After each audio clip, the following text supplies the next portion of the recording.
आज जे कंगना रनावतला जे तिकीट मंडीवरनं दिलेली आहे त्याच्यासाठी काँग्रेसचे प्रवक्त्यांनी काहीतरी लिहून एक अशोभनीय शब्दातून एक महिलाचा अपमान म्हणजे नुसतं कंगना रनावतचा अपमान नाही, या देशामध्ये राहणारी प्रत्येक महिलाचा अपमान या काँग्रेस पक्षाद्वारा झालेला आहे।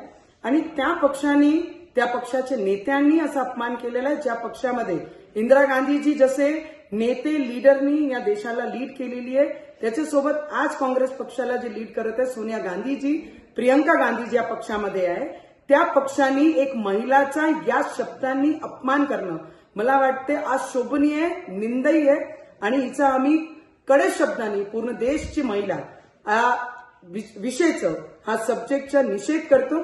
आणि या देशची सगळी महिला हे अपेक्षित आहे की काँग्रेसकडनं या पद्धतीचे बोलणारे जेवढेही लीडर आहे त्यांच्यावर इमिजिएट कारवाई करतील आणि या देशाचे लोक जे काँग्रेस पक्ष आहे त्यांना त्यांची जागा दाखवणार आहे। जो महिलांचा सन्मान करत नाही त्याचा सन्मान या देशाचे नागरिक करणार नाही, महिला करणार नाही, एवढंच मी सांगू शकते। आणि या शब्दाचं आम्ही सगळी महिला आणि आमचे सारखे लोकप्रतिनिधी जे काम करतात आहे, चाहे इंडस्ट्रीमध्ये असो की काम करणारी महिला असो, कोणत्याही फील्डमध्ये असो, आपला स्वाभिमान आपला इमान घेऊन आपले परिवाराचा सन्मान घेऊन प्रत्येक क्षेत्रामध्ये काम करण्याचं कर्तव्य ती पूर्ण करत आहे।